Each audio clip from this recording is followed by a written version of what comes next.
Você acha que essa imersão no reino das quantidades, ela já por si só é um fator feminilizante? Por quê? Se você for pensar, quem se interessa mais por quantidade, quando a gente fala de recurso, de comida, de proteção, a psique feminina, digamos assim, ela é mais inclinada a essas preocupações da quantidade, do ter. Porque é uma coisa também, talvez até, sei lá, evolutiva, de se preocupar mais com essas coisas.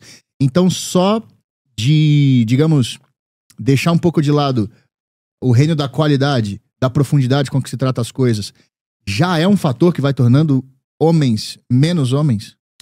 Olha, uma coisa que alguns teóricos ou filósofos, que a gente poderia chamar de dissidentes, colocam, é que a burguesia, por exemplo, ela é uma classe meio feminina. Por quê? Qual o valor máximo da burguesia? O conforto, a domesticidade, aquelas coisas que eu acumulo dentro de casa, a segurança absoluta no que concerne o patrimônio. Isso são valores que, em alguma medida, são femininos, né? Quais são as classes aristocráticas? Os caras ricos fazendo harmonização facial, tipo essas porra assim? Também, isso acaba tendo esse tipo de reflexo. Mas quais são as classes ou estamentos que melhor expressam valores viris? A aristocracia, porque historicamente é quem ia à guerra, né? De um modo geral, em alguma medida, o clero, pelo menos o clero tradicional. Porque... Que pra quem não entendeu, a aristocracia é tipo assim, quem sabe mais manda, quem é mais virtuoso manda. Opina quem é mais forte, quem é mais virtuoso. Historicamente vai mais ou menos nessa direção. O clero, pelo fato de que, pelo menos o clero tradicional, o clero pré-moderno, porque a disciplina espiritual é algo que demanda uma certa força interior.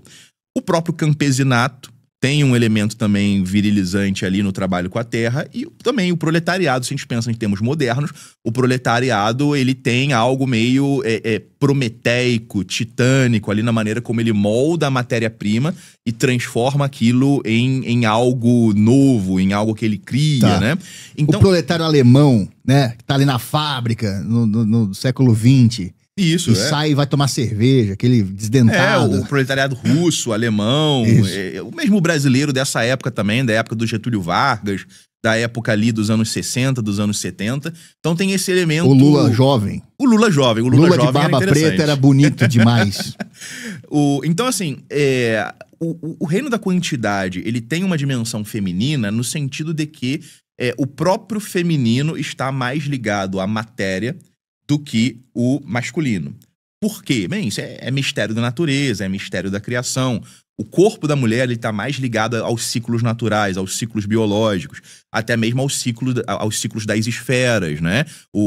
A gente sabe que existe um vínculo entre a mulher e a lua, as fases da lua. Certo. Né? Existe o vínculo com as marés. Então, ela está mais attuned, né? Ela está mais sintonizada com ciclos naturais. O homem mais solar, mais do alto, pensando em coisas lá de cima. Ele é mais vertical, né? Por exemplo, tem uma coisa importante que as pessoas não entendem, que é o seguinte, a feminilidade, ela é muito natural. Porque quando que a menina se torna mulher? Não é algo que é socialmente construído. Apenas acontece dela, num determinado momento, menstruar, e aí ela vai se desenvolvendo na sua feminilidade enquanto mulher. Deixa de ser criança e vai se tornando mulher por um fenômeno puramente natural.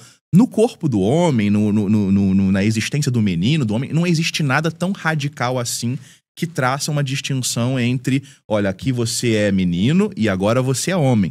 É por isso que as sociedades tradicionais desenvolvem ritos de passagem, né? Ritos de iniciação, ritos de vários tipos. Sai pra caçar um bicho, se você voltar vivo, você né? é um membro aqui. Se não, foda-se. Na Idade Média, por exemplo, tinha o batismo de sangue. Então, se você tá num período de conflito, como é que o escudeiro se torna cavaleiro? Ou ele passa ali o período de escudeiro e ele tem que fazer uma vigília na igreja e por aí vai, ou então vai à guerra.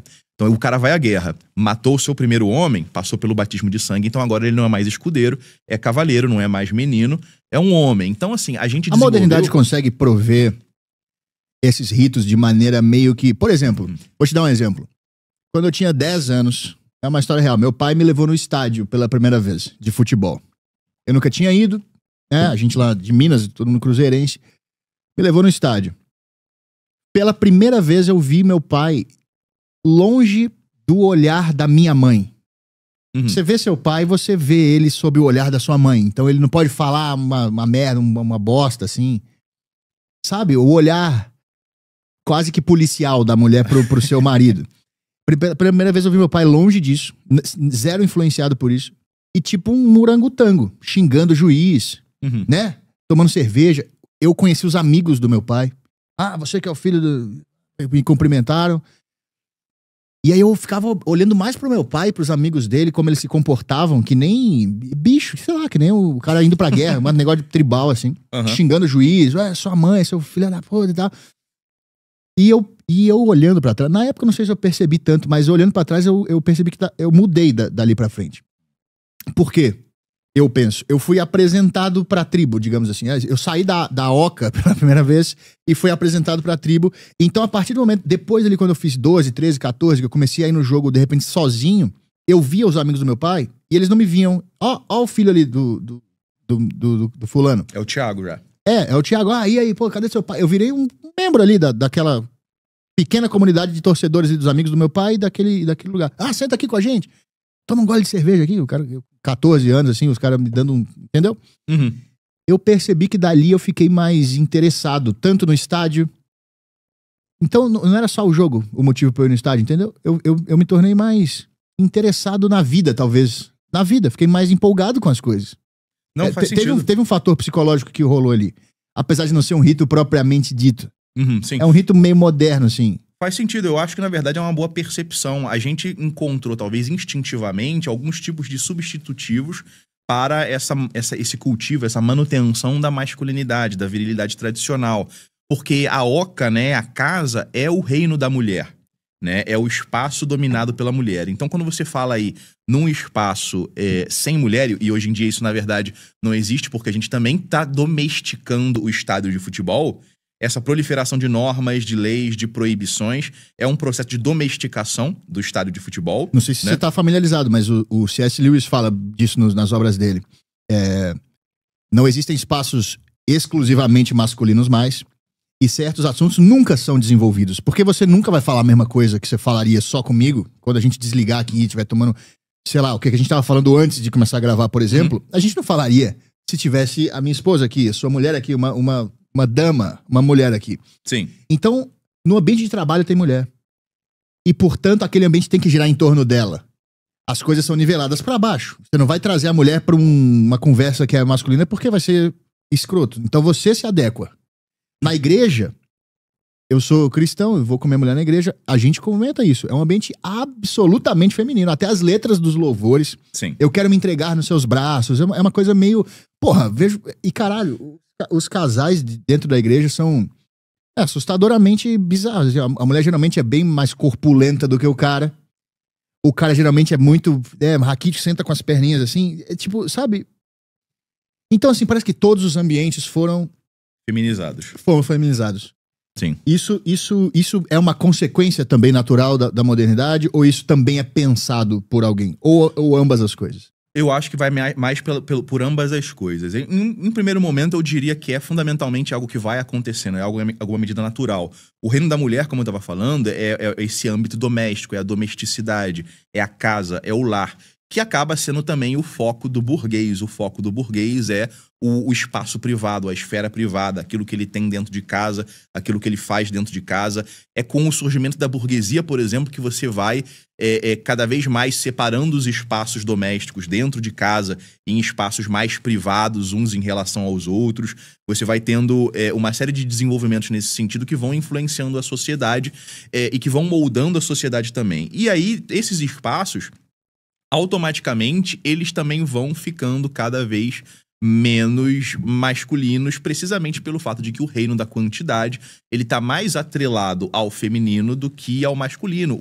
O importante, e aí eu falo isso não com um objetivo, evidentemente, de desmerecer a dimensão feminina da existência ou coisas do tipo, porque ela é complementar em relação à dimensão masculina. O problema é que, por causa da modernidade, houve um desequilíbrio que vai fortalecendo cada vez mais essa dimensão feminina da existência. A gente vai vivendo numa sociedade que, mesmo sem ser matriarcal, num sentido formal, ela vai se tornando ginecocrática, tal como o Júlio Zévola descreveu. Por exemplo, qual o exemplo que a gente tem? Quando a gente tá na escola, o que se espera da gente em termos de comportamento? Que a gente fique calado, que a gente não corra, que a gente não fale praticamente, que a gente, terminou o dever, deita, bota a cabeça na mesa aí, etc. Se alguém te zoou, se o moleque passou a mão na tua bunda, você conta pra professora. Não dá uma porrada nele. Exatamente, você denuncia, você não tira satisfação. O que a gente lê na escola, em termos de literatura, por exemplo? Vai ser literatura... Fundamentalmente literatura burguesa, é a moreninha, é um tipo de literatura que o cara de 11, 12, 13 anos vai olhar e vai pensar, pô, isso aí não é tão interessante, não gosto de ler, portanto. Né? Inclusive, a escola é um espaço fundamentalmente feminino, pelo menos da maneira como ela está construída hoje em dia. Ela desincentiva o rapaz a se interessar no estudo, razão pela qual as meninas se saem muito melhor na escola do que os meninos há bastante tempo.